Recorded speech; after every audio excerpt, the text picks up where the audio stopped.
शांतिपूर्ण समुदाय, हम लिखते हैं ना अंग्रेजी में भी, पीसफुल कम्युनिटी। मीना कुमारी जी का एक गाना था, तेरी महफिल में दिल लगाकर हम भी देखेंगे।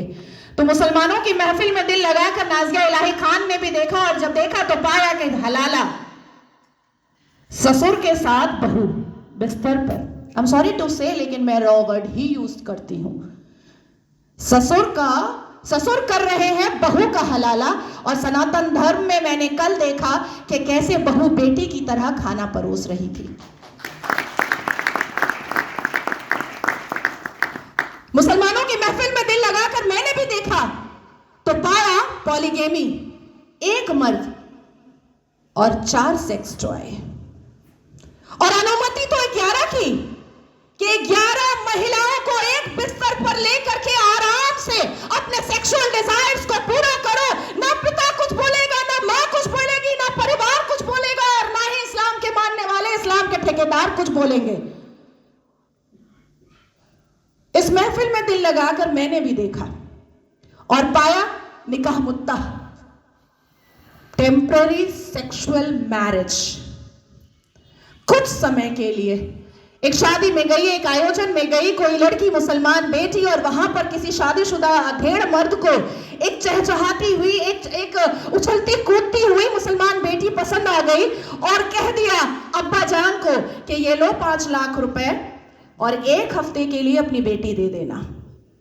कॉन्ट्रैक्ट होता है, कॉन्ट्रैक्ट। हमने रज़ाकार के आखिरी मुखबिर असदुद्दीन अवैसी को सुना होगा कि निकाह इज अ कॉन्ट्रैक्ट मैरिज। हमारा विवाह नहीं होता, हम 7 वचन नहीं लेते, ना आगे पति फेरे लेता है, ना पीछे पत्नी फेरे लेती है। हमारा तो कॉन्ट्रैक्ट होता है, हम तो एक डील में आते हैं। ये है। तो इस महफिल में जब दिल लगाया और भीतर से, तो पाया कि निकाह मस्यार भी होता है।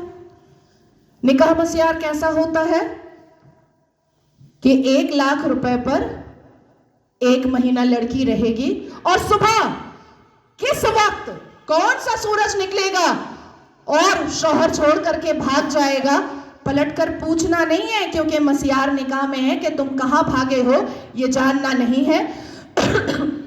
तो मैं पूछना चाहती हूं कि अगर इस्लाम अपने रसूल का पैगाम है, अगर मुसलमान शांतिपूर्ण समुदाय है, तो चप्पल और पत्थर से मस्जिद अल्लाह का घर कैसे बचाते हो भैया? कैसे?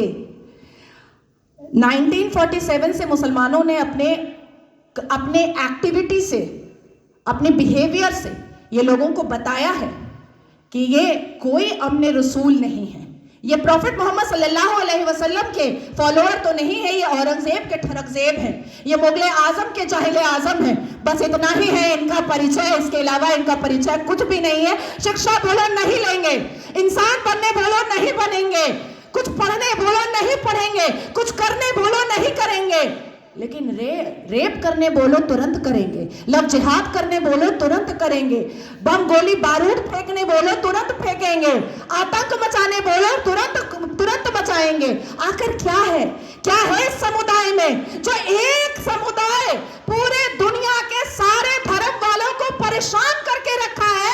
आखिर क्या है राज उस आसमानी किताब का, उस अल कुरान का राज क्या है, जो मदरसों के अंदर छुप कर पढ़ाया जाता है, जो मजार के अंदर छुप कर करवाया जाता है, जो मस्जिदों के अंदर छुप कर सुनाया जाता है, जो घरों के अंदर तरबियत और तालीम में बताया जाता है? क्या है उसका राज?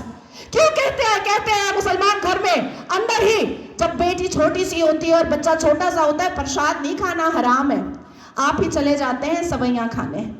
हमें बताया जाता है प्रसाद नहीं खाना हराम है, हमें बताया जाता है मंदिर के सामने खड़े नहीं होना, अल्लाह नाराज हो जाएगा, हमें बताया जाता है कि हिंदुओं के घर का पानी ना पीना, अल्लाह नाराज हो जाएगा, हमें बताया जाता है कि अपने जीवन साथी के लिए हिंदुओं को कभी मत चुनना, नहीं तो घर से, परिवार से बेदखल कर दी जाओगी।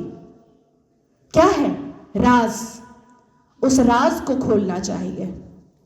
मैं जानती हूं कि सनातन धर्म के लोग जिस हिसाब से अपने रामायण, महाभारत, श्रीमद् भगवद गीता को पढ़ते हैं, उनके अंदर शांति होती है, उनके अंदर इंसानियत होती है, उनके अंदर माफी की तलबगारी होती है, मैं जानती हूं। लेकिन जिस गली जाना नहीं है उसका पता अब पूछना पड़ेगा। अपनी बेटियों को समझाना पड़ेगा कि कोई अब्दुल अच्छा नहीं है।